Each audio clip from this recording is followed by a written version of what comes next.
morning and welcome to Full to Mine. It's game day.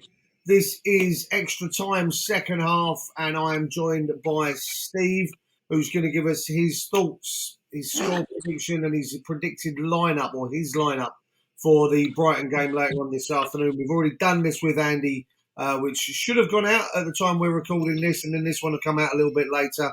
I will apologise now. Might get a little bit of background noise. The lovely people from Thames Water have decided they're going to jackhammer and drill right outside my office window this morning as we record this. So I do apologise now. Steve, good morning. How are you? Yeah, good, thanks, Duke. Bit quieter here than in your gaff, by the sounds of it. Yeah, mate, it's just sod's law. It really is. These things happen. We have awful water pipes underneath the main road out the front, and I've been here nearly 15 months, and I'd go as far to say this is probably the 20th time that the road has been dug up at some point in the last year and a bit. So it's not great. Yeah. It's not ideal, but it is what it is. We make the best of what we've got. So. I'm going to sneak this one in on you, mate. Yeah. Because you're going to go against Andy. I'm going to have to go back and watch the one with Andy that I've already did. But what Andy did, he kind of surprised me with it, and I quite liked it. I'm not going to lie. So we're going to make a little game of it going forward. But today I want you to give me your predicted score as well for the other Premier League games of this game round. Okay. Yeah. We're going to make probably next season. We'll make a little bit of a game of it. We'll get everyone else involved, and we may run a little prize at the end of next season. But that's for later down the line. Let's not get too carried away with that. So, Steve, tell me how you're feeling about today's game against Brighton. Well, I've actually asked my son James to join in with me this morning because he said one of his life's ambitions is to see us beat Brighton. He's never seen us beat Brighton. How do I feel about today's game? On the back of the last two performances, reasonably positive. Brighton are a good side. I'd be very, very happy with a point, and I think we can go there and get a point. So, I would love a win. But it's Brighton, isn't it? For some strange reason, we can't beat them. Though we do have one thing on our side. Danny Ings, according to Brighton fans, always scores against Brighton. Oh, so they've now got their own Romelu Lukaku. Is that what you're saying? Yep, they've got their... Lukaku used to do to us. Yep, Danny Ings is their bogey striker. Ooh, I like that. So... we wait and see. I mean, I'm confident we'll score if Ings starts, but it all depends on how we set up. If we put 8 behind the ball, we lose, and I really hope he doesn't do that. Yeah, see, I've not done a preview of my own. There's reasons behind this. Obviously, I'm doing the two with you and Andy. And I did say to Andy on his one. Oh, getting a little bit of feedback. Yeah. I did say to Andy on his one that if we can play and kind of combine the two, Forest, the goals from Forest and the drive and determination that we had against United, I actually feel like we could win this. I am confident that we can come out on top of this. How would you like to see us set up, Steve? Not necessarily formation. We'll come to that and players in a minute. But tactically, what's your desire for our tactical setup, our kind of our gameplay, if you will? Well, I think we're quite capable of doing both things I want to see. I want to see us solid at the back, but I also want to see us with enough attacking flair to actually have a go at them and not isolate our striker up front. You can't go there and go gung-ho because they're a good team and they're doing well this year. But also, I don't think we should go back we should just sit back and try and nick it. I think we need to go and give them a game. James, your thoughts? I think the most important thing, and I think we've seen it a lot this season, is when we press teams, we're a surprisingly good pressing team. And I think if you can press them in the fullback areas, you can win the ball high up the pitch and get your attacks going instead of having to sit back for sort of 5-10 minutes at a time and just sort of receive a lot of pressure. There you go. That's why I asked him. He's got a much better analysis on it than me. He's more linguistic with it. He's more intelligent, let's be honest. I mean, listen, I'm in complete agreement there. We showed it against United on Wednesday, where although I did have a gripe that Antonio was still too far away from the ball or his man, shall we say. But we did press. We pressed higher up the pitch than we normally do. We caused them some issues by getting close enough that they had to revert to a longer ball out at points. And I think that's kind of what we did 18 months ago. We kind of played that kind of football anyway. Yes, okay, that was 18 months ago when Antonio was 18 months younger and probably had a little bit more energy in the tank. I think he's very lazy now. So then, obviously, you've both given us your thoughts there on kind of tactically set up your kind of game plan. It came out yesterday. Fabianski looks like he's going to be a long-term doubt now, unless he comes back looking like Zorro after having an operation, obviously on the cheekbone.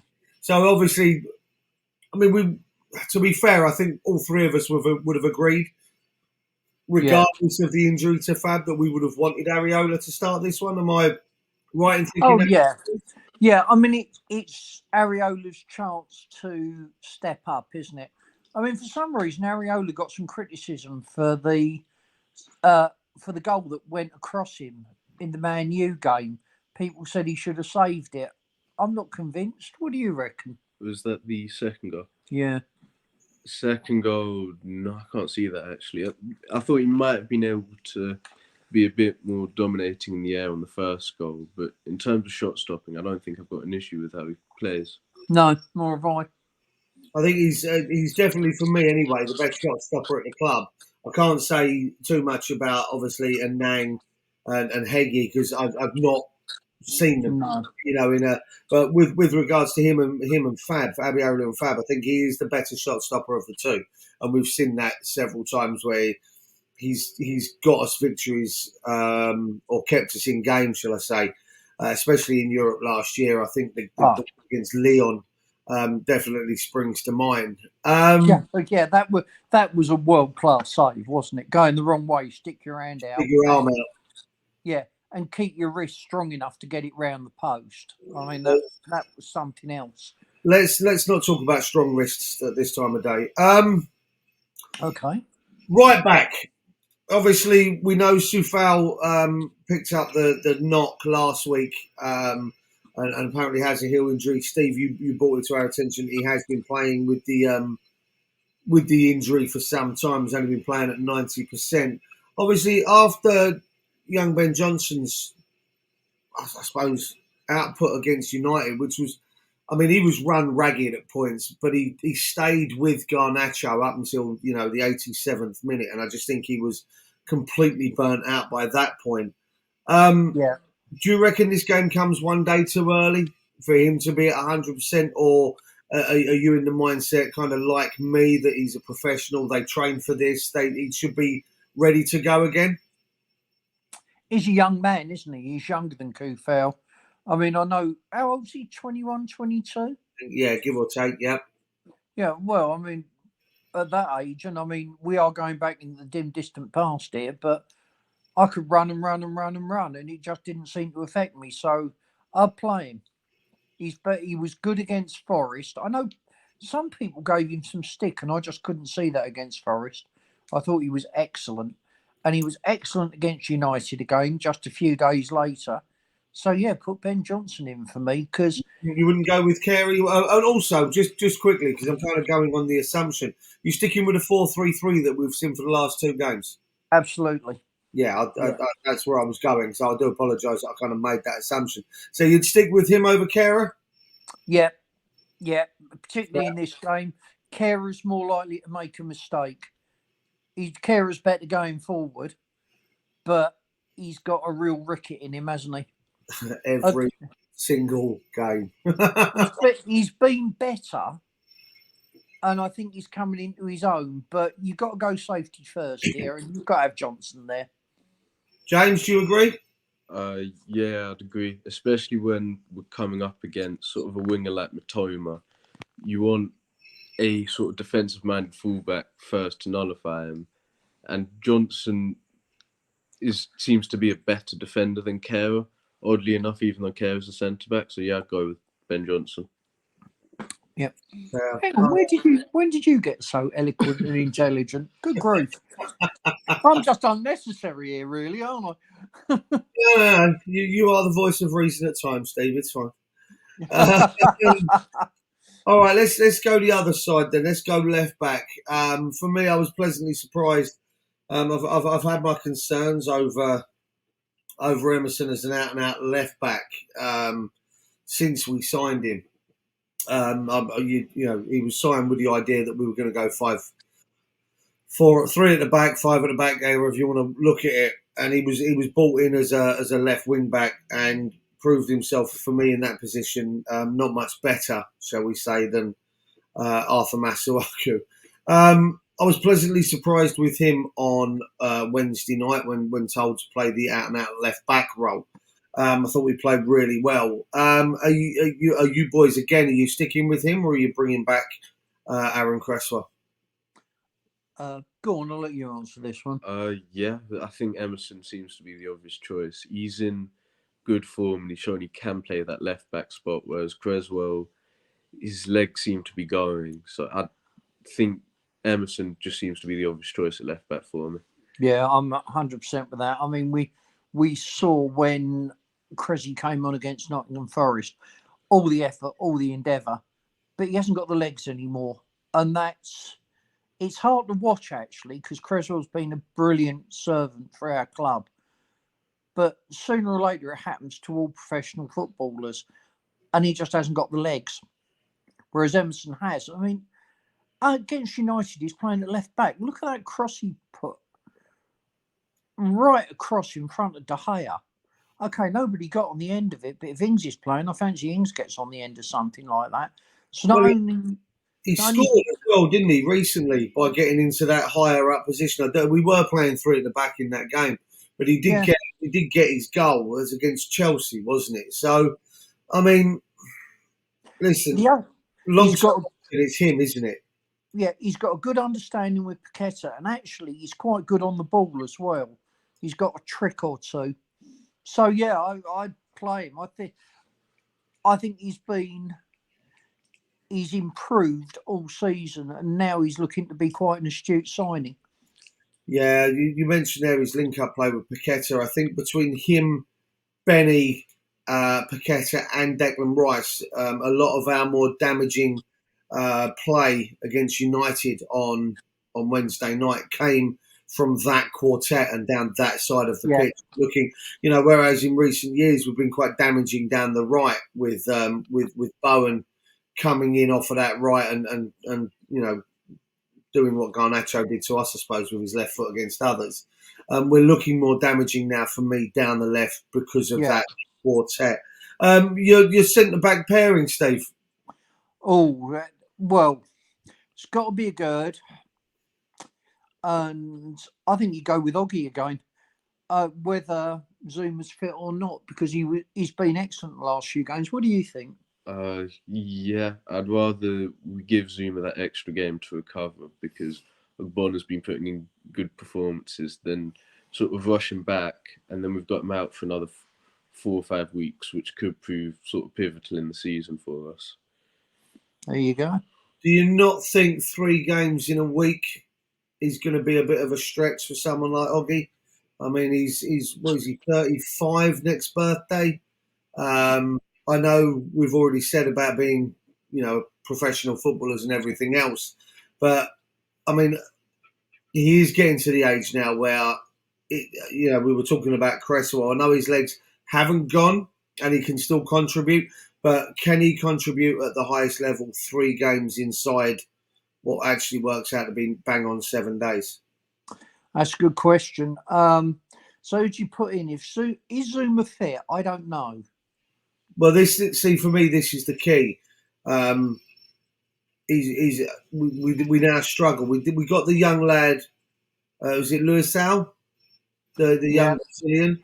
I'm not saying he's probably anywhere near ready. I mean, if you go by David Moyes' perspective, he's probably got another 2 years, 3 years before he gets to the first team.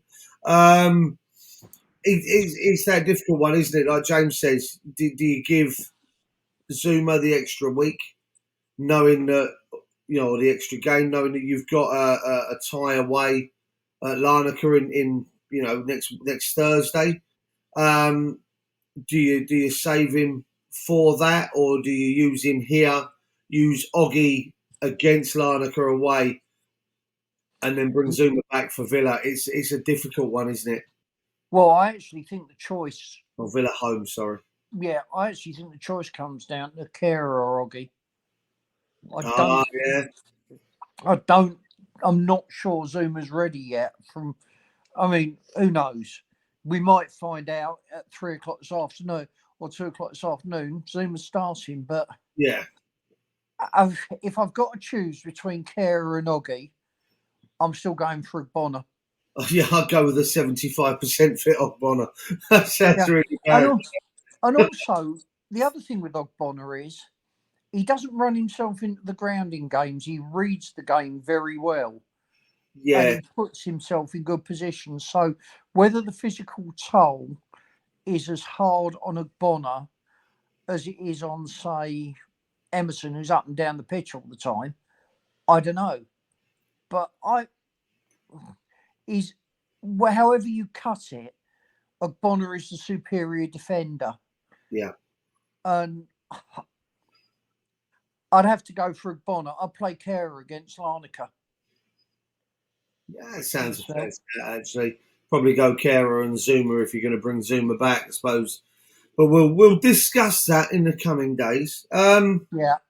Your midfield trio, then, are if we're going 4-3-3, what's your midfield trio?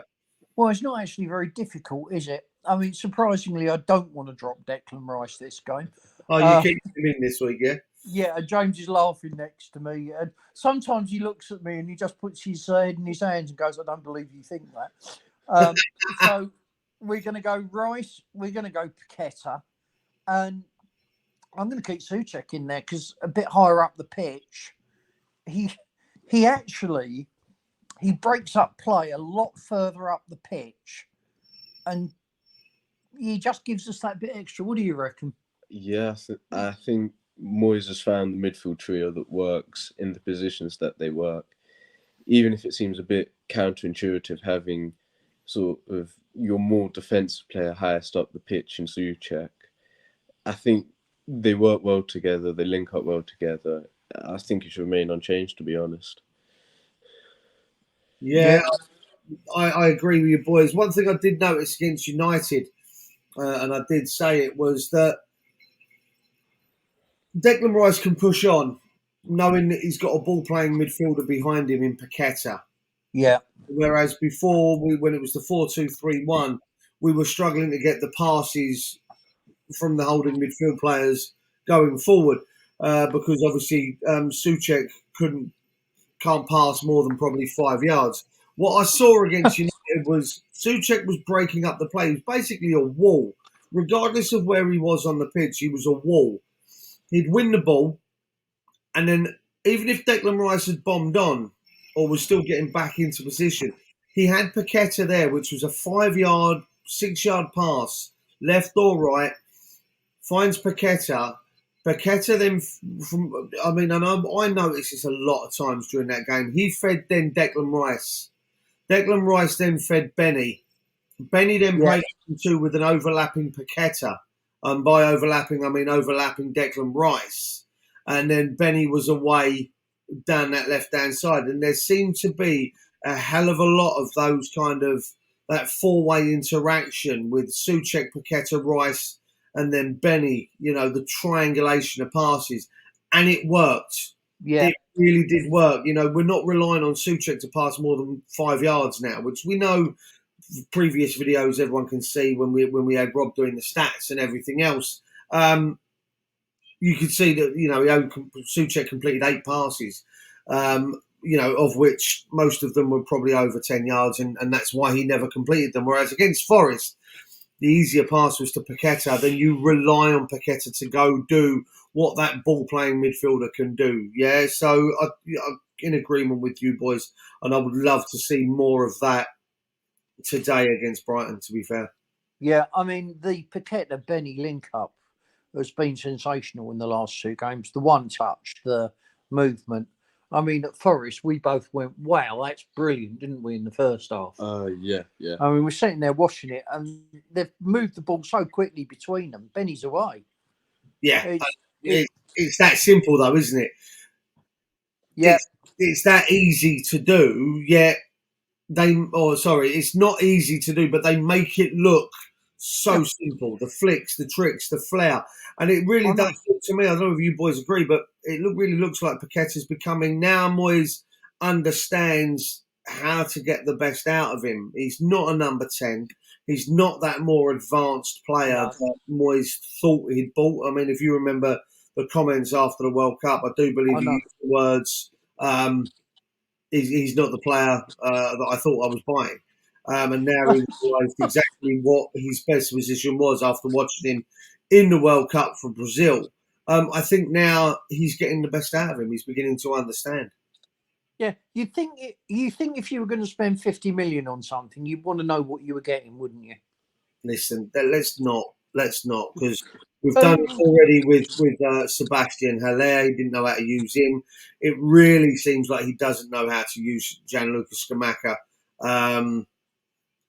And you can kind of understand why Scamacca would be getting a bit shitty and getting the ump, because he's not been given the opportunities, so... But he's also been injured quite a bit. And according to X, he's quite happy at the club. And I think I think for Scamacca, it's going to be hold on this year, because, even if Moyes gets us out of this, and even if we win the Conference League, I don't see him being the manager next year. Nah, I don't. So, and I think we will get out of it. I think it's going to be touch and go. I think there could be a point at which we drop back into the bottom 3, but I think we've got enough about us. Yeah, I to be fair, as I said, if we play a combination of the styles of play that we did against Forest and against United in the Cup, I have no worries about us picking up the points in the teams that are in and around us, the likes of Brighton, the likes of Aston Villa next week. I can see us picking up. I said to Andy, I could see us picking up 6 points, but 4 wouldn't be a bad thing. No. 4 points off the next 2 games, I'll be over the moon. Oh, without a doubt. All right, go on. Give me your front trio then, boys. Your left, right, and your centre forward. Well, centre forward's in, surely. You can't drop a striker that scored 2 goals. As simple as that. Left wing's got to be Benny. He's been sensational. And he's played with Paqueta. I don't know. I mean, I think Bowen will start, but I'm not sure if he should. If you see what I mean. Yeah. I don't think Bowen's been brilliant this season. What do you think? No, I don't think he's been great, but he looked lively against Forest, even if the shooting boots weren't quite on. And the only other natural right winger we have at the club is Cornet, who doesn't seem to be sort of fully ready. Obviously, he played for the under-21s last night. Got 35 minutes, didn't he? But you can't bring him on and play him today, so I guess you've got to go with Bowen. Or you put Antonio out there, because I still think his best position for Antonio is a winger. I'll tell you what, boys. You're missing one name now. I agree with you. Don't get me wrong. I think it will be Bowen, Benny, and Danny Ings. But I think you're missing one name, and I actually thought he played on Wednesday a very assured. Now, listen, we know the reason he was there, and James, you picked up on the Brighton left winger at the start, which is why you want Johnson in there rather than Kehrer. I actually thought Fornals played an absolute blinder on Wednesday night in kind of helping shield Johnson from the Man U left back bombing on by just letting him be able to deal with Garnacho, because Fornals helped on that right hand side. In the same way that we were talking earlier in the season, Steve, and last season, about how Fornals was the better option over Benny on the left, because he helped out the defensive side with Cresswell. So he proved on Wednesday he can do the same thing on the right with Johnson when we come up against a team that like to play with high playing left and right backs, that he can be that person to sit in and kind of support the back line. I don't think we're going to need that today. I would like to see Bowen, but I think Fornals can play that role out there as well. So let's not, in the same way that I forgot about Kehrer at centre back. We've also got Fornals that can play on the right. I see some people slated Fornals' performance against Man U, and I thought he was great. What did you think? Yeah, I thought he was very good. I think he came off towards the end of the game, didn't he? And I think we lost a lot of defensive solidity down that right-hand side. Yeah. So it's worth thinking about if you're looking to sort of nullify that left-hand side for Brighton, which is so dangerous, and you're not losing a huge... You're losing some attacking output, but you're not losing sort of huge amounts of attacking output with Fornals on that right wing. Yeah, I mean, the only thing Fornals mustn't do if he's on the right wing is shoot. Every time he's in a shooting position, I think, pass it. Yeah, I absolutely love Fornals. He's clearly very, very happy at the club. He's already come out and said about a year ago, he wants to finish his career at West Ham. What's not to love about the bloke? But Moyes will not drop Bowen. It's just not going to happen. And that for me is Moyes' biggest weakness. Drop him. I don't think he wants to. It's not a case of dropping. I think it's more a case of rotation. But he proved on Wednesday night that, you know what, he can put Bowen on the bench. Yes, okay, it was a cup game, but I personally thought at a point it was a winnable cup game. Yeah, he's put him on the bench, So I think Moyes has got it in him to make those kind of weird and difficult calls. Bowen was injured as well, though, wasn't he? He was carrying a knock. Yeah, but then, the way he's played all season would warrant him being dropped. So, I don't think it's such a bad thing. All right, listen, boys, we are at 30 minutes, so I want to quickly skim through the next few bits so we can get this out as quickly as we can.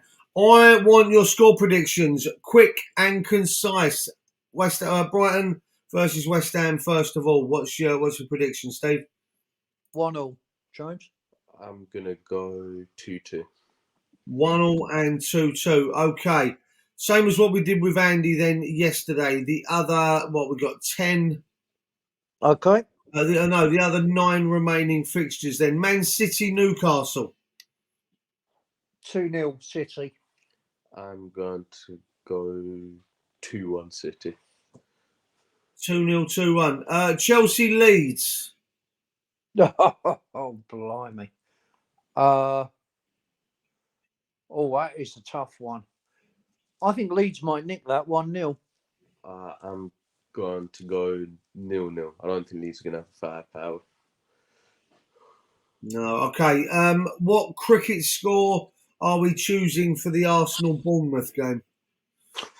5-0. I'm going to go 6-0. I think it could be bad. Bad from Bournemouth's point of view, yeah. Okay. For me, game of the day, Aston Villa versus Palace. 2-0 Villa. I'm going to go 2-1 Palace. Oh, I'm okay. not sure if you realised I was being facetious. I know, yeah. Wolves, Tottenham. Oh, this is painful. 2-0 Tottenham. I don't trust Tottenham to win 3 games in the spin. I'm going to go 1-0 Wolves. Okay. Ooh. Okay, your 5:30 kickoff on TV today is an absolute. Oh, it's awful. Southampton, Leicester. Oh, 1-0 Southampton. I'm going to go 2-0 Leicester. Okay. I'm going to have to go back and see what Andy's were because I think this could be quite interesting. Tomorrow's game, first up, Forest Everton. Okay, I'll let you do 2 here. One what we need, and one what you expect. Right. What I expect, I think that's going to be 1-0. I think, is it Forest at home, that game? Yeah. Or at home, yes. I think Forest nick it 1-0 then. Okay. I mean, a draw would be the optimal result there. I feel. Oh yeah. I don't think we're quite far enough away from Everton. I mean, we're on 23, they're on 21, so it's and Forest 25. So, Yeah. and our goal difference is significantly better. So if we can pick up a win today, we will go above Forest even if they draw tomorrow. So a draw would be the best outcome for that one, I feel, anyway. Yeah, absolutely. Biggest game of the match weekend, in my opinion, Liverpool versus Manchester United at Anfield. 3-0 United. I'm going to go 2-2. Really? You reckon Liverpool score twice? Anfield at home, derby game. I'm not sure form matters as much in the derby game. So okay, I think United will absolutely stuff them off the pitch. Myself. James, I agree with you. Don't worry about the old man. Oh, James and I'll come to blows in a minute, won't we, James? Sorry, it's off camera. No. I'll lose though. He's bigger, faster, and stronger than me these days. He'll use the jab and stay away. Yeah. Oh, I haven't been able to catch him since he was about 3. What I used to do, well, it was a room with one door, and I stand at the doorway and say, I'm going to chase you. And he never worked it out until I told him years later. It was the only way I could catch him by him not getting past me. Exactly. Yeah, you ain't got to run, have you? It's easy. Yeah. All right, and then we round off the match day weekend with Brentford Fulham on Monday night, 8:00. Oh, go on, you first. I haven't got a clue on this one. I think I'm going to go 2-1 Fulham, but that's a tough one. I was going to go 1-1 because I haven't got a clue what's going to happen, so I'm going to go midway on that. You've got two sides here that just, against all odds, are vying for European football next season. You got at the moment, you've got Newcastle in 5th on 41. You've got Liverpool in 6th on 39. Fulham, although Newcastle have played 23 and Liverpool have played 24. You've got Fulham in 7th, 25 points, 25 games, 39 points. Yeah. Brighton with 22 games played, so they've got 3 games in hand on Fulham, but they're 4 points behind them. And the same with Brentford. They've got 2 games in hand on Fulham, but they're 4 points behind as well. So you've got 2 teams there or thereabouts that are fighting for that 6th place and maybe even 7th place, depending on obviously how we do in the Conference League. Both teams completely against anything really. Fighting for European football. It's madness. And here we are fighting against relegation, a side that for the last 2 seasons has finished, there where they are. And spent £180 million. What's £180 million get you? A relegation battle. I mean, really, it's crazy. It's awful. It's painful, to be fair. But is it £180 million well spent? is it 100 million, 80 million pounds spent on players that don't fit a system that you can play? It's all well and good. And again, I'm kind of going off topic, but quickly before we wrap up, if you're buying players, you want to change a formation and I suppose an in-game tactical plan. You need to have 11 players that can execute that tactical plan in game, rather than just buying 2 or 3, 4 players that can play that way and the other 6 on the pitch can't. It doesn't make sense to me. And then you try to revert back to what the other 6 can do, but the 4 that you've bought can't do it. I think they were good signings, and I think you're starting to see them bed in. Yes. Paqueta, Emerson, Agurd. Okay, Skamaka, he's been injured a bit, and so's Cornet. But I think when Cornet gets back, you'll see a good player. So, I think we have options, Steve, when they come back, don't we? Yeah, we do. And if Cornet will stay fit, if he can keep fit, he's a damn good player. Yeah. So we wait and see. What do you reckon, James? Yeah, I'd agree with a lot of that. I think it's getting those players back and fit and sort of looking at playing the new system which Moyes has, I think suits them a lot better.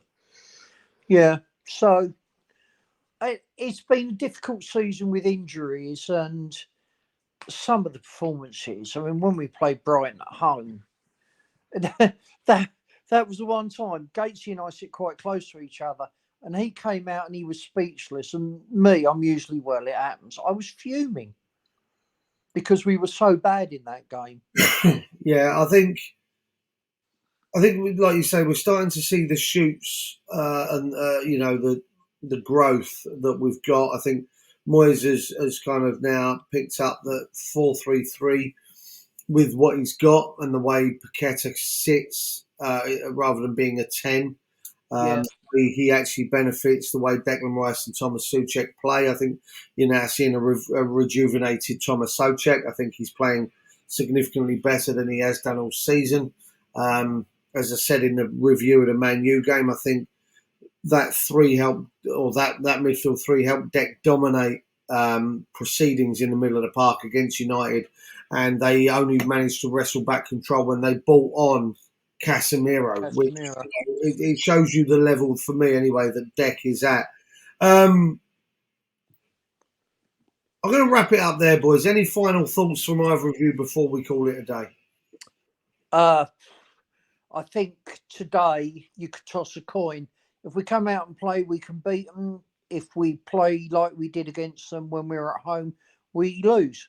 It entirely depends which West Ham team turns up today as to what we get out of the game. James? I think the start of the first 10 minutes of this game were vital. If we let them at home get momentum, playing the style of football they want in that first 10 minutes, I think we leave any chance of getting points on the table. But if you come out and you press them and you try and imprint your own style onto them, there's a very good chance we come away with the result today. There you have it, the voice of reason. Very much so. James, you're more than welcome to come back at any point on this going forward. I actually have enjoyed hearing you speak. Some sense on a stream that involves Steve. Me. He's quite nice. Boys, before we shoot off, I just want to say at the bottom of the screen there, guys, it says to like, comment, and share this stream. Leave your score predictions in the comments below. Let's see how you fare up against Steve and James. As I say, we're going to try and run a little competition maybe next season. So, and there'll be a little T-shirt of your own with Thoughts from Mine on it as a prize. So we'll start that next season. So like I say, like, comment, share, all the rest of it. If you haven't subscribed, if you know someone that isn't on our subscribers, then get them on it. Give them a nudge, give them a kick, get them to do whatever, but get them over onto our YouTube. Boys, I'm going to call it a day there. Thank you very much for your input today. I won't ask you what we are. We'll just give it a a come on you irons, shall we? Okay, come on, you irons. Come on, you as. Cheers, boys. Thank you very much. Take it easy. Cheers, And we'll see Duke. you soon. Take care. Thank Bye. you,